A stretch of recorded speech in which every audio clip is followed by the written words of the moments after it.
সালমান শাহ। আজকে এসেছি মহানায়ক সালমান শাহ ভাইয়ের বিচার দাবিতে। আমরা মহানগর ঢাকা দায়রা জজ কোর্টে। আমার দীর্ঘ বিশ্বাস সালমান ভাই যুগে যুগে অমর হয়ে থাকবে।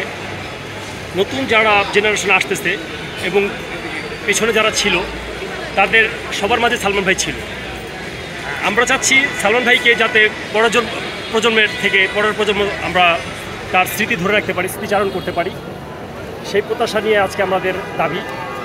আমি বাংলাদেশ সরকার ডক্টর ইউনূস স্যারকে দৃষ্টি আকর্ষণ করে বলছি, আমরা যাতে সালমান শাহ ভাইয়ের অকাল মৃত্যুর রহস্য যাতে আমাদের মাঝে উদ্ঘাটিত হয়, সেই প্রত্যাশায় আর কি আমি সকলের কাছে দাবি করছি।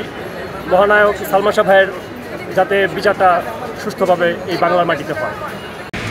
আমাদের সালমান ভক্তদের কাছে একটাই দাবি, যত দ্রুত সম্ভব আমাদের এই সালমান শাহকে যারা হত্যা করেছে তাদের এই খুনের বিচার করা হোক, তাদের শাস্তি দেওয়া হোক।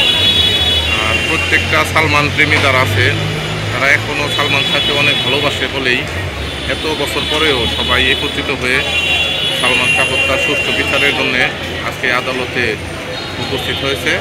তো একটাই প্রত্যাশা, আমাদের সালমান শাহ হত্যার বিচার চাই আমরা। তার অকাল মৃত্যুতে আমরা আসলে অনেক শোকাহত, সামনে শোকের মাস। তো আজকে কোর্টে আসছি সালমান ভাইয়ের বিচারের রায়ের জন্য, দেখি কী হয় না হয়। তো ভক্তবৃন্দ সবাই আছে, আমরা আর অনেক ভক্ত আছে, অনেকেরই আপনার সংসারেরই থাকে, অনেকে আসতে পারে না।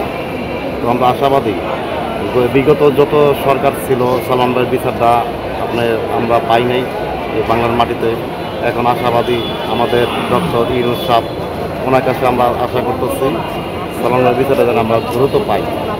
এবং সামনে 17 মাস আমরা সালমান ভাইয়ের এই সিলেটে যাব, সিলেটে যা আমাদের কিছু কর্মসূচি আছে আমরা পালন করব, রাস্তা নামবো, মানববন্ধন করব।